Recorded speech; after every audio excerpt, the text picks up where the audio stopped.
Hello दोस्तों, veterans नमस्कार। मैं दीवान सिंह।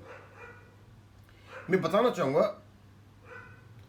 कि एडवोकेट सेवाराम जी ने 12 अप्रैल को एक लेटर निकाला अपनी सुनवाई से 4 दिन पहले। वो लेटर इतना गंभीर है कि उससे ऊपर ऊपर पढ़ने से पता नहीं चलता आखिरकार सेवाराम जी ने यह निकाला क्यों, क्या कहना चाहते हैं। मैंने कुछ उनकी चीज़ें यहाँ पर ली हैं। पहले तो मैंने समग्र लेटर को पढ़ दिया, लेकिन ये इनको कम से कम 13 पैराग्राफ, और 13 के 13 पैराग्राफ ऐसे हैं कि उन पर हर एक पर कमेंट, एक्सप्लेनेशन, इंटरप्रिटेशन दिया जा सकता है। लेकिन ये जो मैंने चीज़ ली है, सेवाराम जी ने बड़े अच्छे ढंग से एक मामले में चंडीगढ़ हाई कोर्ट को सही ठहरा दिया, और लगता भी है वो सही है। और हमारे जो बैंक पेंशनर्स के ऑर्गेनाइजेशन हैं या हमारे जो एक्टिविस्ट कार्यकर्ता हैं, उनको एक ही झटके में लाइन से उतार दिया। अब पहले तो मैं ये बताऊंगा सेवाराम जी को कि यहां जब भी मूर्ति साहब कोई भी लेख लिखते हैं तो एक चीज कहते हैं, truth should be propagated every day, otherwise the lie become real and destroy not only the state but the world. Doctor Ambedkar ने कहा था कि सत्य का डेली प्रचार करो, नहीं तो झूठ पैर पसार लेगा। सेवाराम जी, यही हुआ। यदि सच्चाई को आप पहले कहते तो अभी जो मैं बताने जा रहा हूं वो झूठ अपना पैर नहीं पसारता। उस झूठ ने इतने पैर पसार दिए कि हमारे जो आर्गुमेंट कोर्ट में होंगे उनको भी प्रभावित करने जा रही है। हमें पता है कि आप सही हो। हमने जब भी कहा था कोर्ट में चंडीगढ़ में, वहां भी सही थे, क्योंकि स्मॉल कमेटी की मीटिंग जो हुई थी 26/3/1994 को, और बाद में जो इनकी बैठक हुई है, मिनट्स हुई, एक्सेप्ट हुए, वो पार्ट नहीं है आपका रेगुलेशन का। कोर्ट ने सही कहा था, और आज उस बात को सेवाराम जी ने दूसरे तरीके से माना। और पंजाब हाई कोर्ट ने क्या कहा और सेवाराम जी ने क्या कहा, दोनों की समानता देखिए। यानी मुझे ऐसा लगता है कि हमारे जो कार्यकर्ता हैं, एक्टिविस्ट हैं, उन्होंने इन पर प्रेशर बना रखा है कि RBI line, RBI line. Sewaram ji ने आज अपने लेटर के माध्यम से आरबीआई लाइन को ध्वस्त कर दिया, कहीं का नहीं छोड़ा। Updation on RBI line. और अकेले सेवाराम जी ने एक्टिविस्ट को नहीं मारा, ये जो दलाल बैठे हुए वेंकटाचलम जैसे, उस समय इन्होंने जो कुछ किया था उसके बारे में इतना जबरदस्त लिखा है, इतना जबरदस्त लिखा है। सेवाराम जी यार, दिल खुश कर दिया। बस कसर ये रह गई आपने कि इस सच को अब डेली प्रोपेगेट करते तो शायद झूठ लोगों के दिमाग में नहीं बैठता। पहले तो हम ये बताएंगे चंडीगढ़ हाई कोर्ट ने क्या कहा था स्मॉल कमेटी के बारे में। कहा था, इन MC Singla case the Punjab and Haryana high court viewed the small committee's reference to RBI lines as mere discussion। बिल्कुल सही माना। इनमें डिस्कशन होता है, दस्तखत होते हैं और एक्सेप्ट करते हैं, लेकिन वो कभी भी रेगुलेशन का हिस्सा नहीं बन पाया RBI का डिस्कशन, और हमने मान लिया। और हम उसी दिन से इसी को प्रोपेगेट कर रहे हैं, और लोग चाहते हैं कि इस चीज का डिस्कशन सुप्रीम कोर्ट में किया जाए जब उसका कोई आधार नहीं है।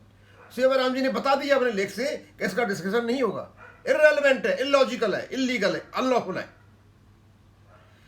And nothing more, it held that such discussion did not amount to adoption of pension updation on Reserve Bank of India patterns. The court treated updation as an unsettled issue left for future negotiation, thus no enforceable right could arise from these discussion. इन discussion से कुछ भी अर्थ निकलने वाला नहीं है, court ने यही कहा है। और दोस्तों, है भी यही। लेकिन हमारे कुछ लोग updation on RBI line, updation on RBI line, small committee ने कहा था, स्मॉल कमेटी ने कहा था, और इसको सुप्रीम कोर्ट में उठाया जाए। सुप्रीम सेवाराम जी इस केस के वकील हैं, उन्होंने एक साफ सुथरे तरीके से, हालांकि कहना तो यही चाहते थे, वो तो फालतू की चीज लेके आए थे, वो कि इतना हमारा अपडेशन होता है, इतना हमारा पैसा होता है, ये होता है, पता होना जाना तो कुछ है नहीं, वो तो निकल गया सारा। उनको दूसरी चीज कहनी थी, एक चीज और भी है, बताऊंगा आपको मैं। सेवाराम जी क्या कहते हैं, it reminds me of that bank pension scheme 993। बोला जो 1993 में पेंशन स्कीम आई थी वो मुझे याद आ रही है। Wherein on the very first page it was declared that pension scheme would be on the lines of RBI pattern scheme, और क्योंकि जो पेंशन स्कीम है वो RBI लाइन पर होगी।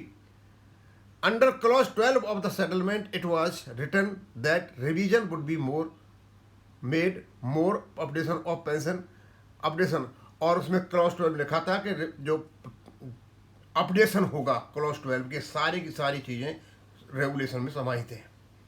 अब क्या कहते हैं आगे ये, that provision would be more made for updation on pension thereafter. ये सब कुछ हो गया था। ऑन 26/3/1994 में मीटिंग होती है।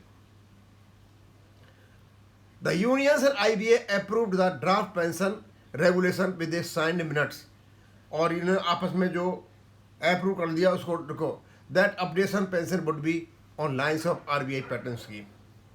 इन्होंने दस्तखत कर लिए आपस में, मिनट्स बनने के बाद, सब कुछ बनने के बाद, मिनट्स का डिस्कशन करने के बाद, रेगुलेशन ड्राफ्ट अप्रूव होने के बाद RBI की लाइन पे अपडेशन होगा। दोस्तों इसके बारे में सेवाराम जी क्या कहते हैं, and that these bank managements IBA and bank unions, तीनों के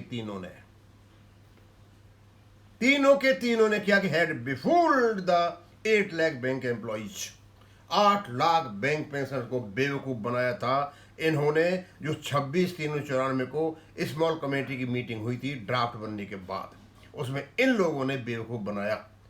तो भैया चंडीगढ़ हाईकोर्ट की क्या गलती है?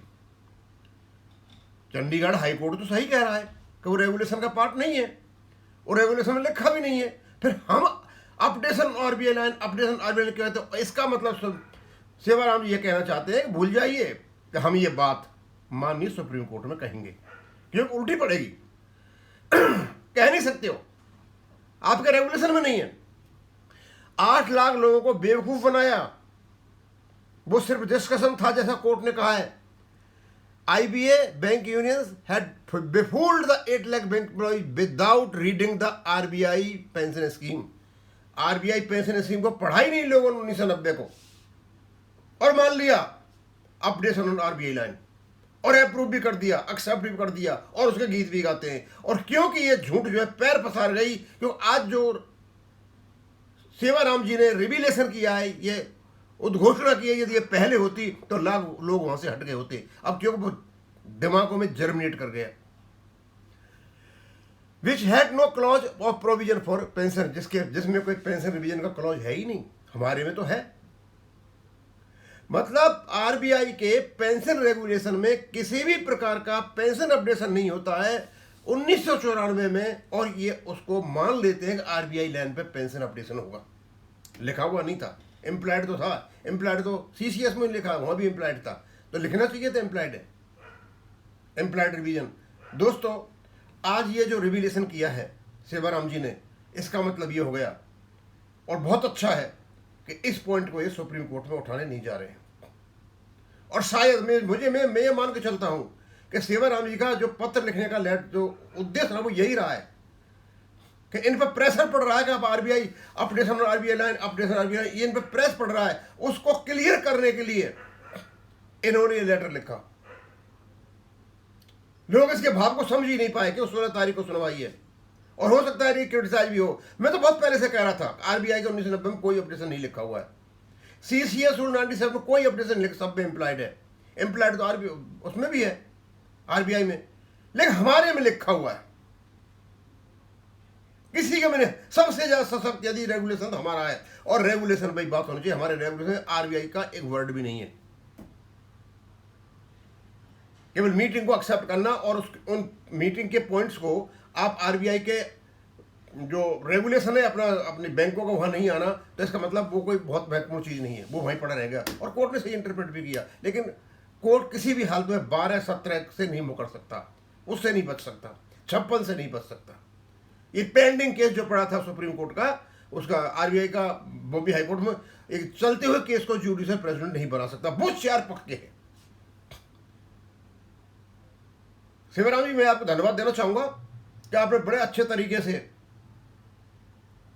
ये जो अपडेशन आरबीआई लाइन अरबी गीत गा रहे थे उसको आपने खत्म कर दिया आपके लेटर के माध्यम से, और शायद लोग समझ भी नहीं पाए क्यों आपके उसी पर लग गए ये कि हमारा इतना पैसा कटना चाहिए था, पीएफ इतना हो जाता है, इतना हो जाता है, इतना, वो वहीं पर रह गए। वो समझ ही नहीं पाए कि आपने इन चीज़ों में कहा कर क्या और भी लेकर के मैं आऊँगा। और उन्होंने कहा वो कसूरवार हम ही नहीं है, वकील ही नहीं है, सारे कसूरवार एक को भी नहीं छोड़ा है हमको मिला के, सारा का सारा कसूर लेकर के अंदर डाल दिया। बोला तुम रात और दिन हमें जो गाली देते हो ना वो तुम भी कसूरवार हो। अब वो वकील है, वो कहने का तरीका दूसरे तरीके से कह गए। अब पढ़ने वाले ने पढ़ लिया, वही बात हुई। यदि झूठ को पसरने दोगे तो पसर जाएगा, इसे सत्य जेली बोलो जिसे झूठ पैर नहीं पसार पाए। ये डीएस मूर्ति साहब हर एक चीज में कहते हैं, और आज सच बोला सेवाराम जी ने। इस सच को बहुत पहले बोल गए होते तो किसी हिम्मत नहीं होती कि RBI line RBI line RBI line. हाँ, आरबीआई का फॉर्मूला है, हमारे रेगुलेशंस वगैरह आरबीआई और सी से बने हुए हैं, हम आरबीआई के रेगुलेटरी उसमें आते हैं, स्वाभाविक सी बात है। हमारे पास भी सब कुछ आरबीआई जैसा ही होना चाहिए। अब इसको मैं यहीं खत्म करूँगा। थैंक यू, धन्यवाद।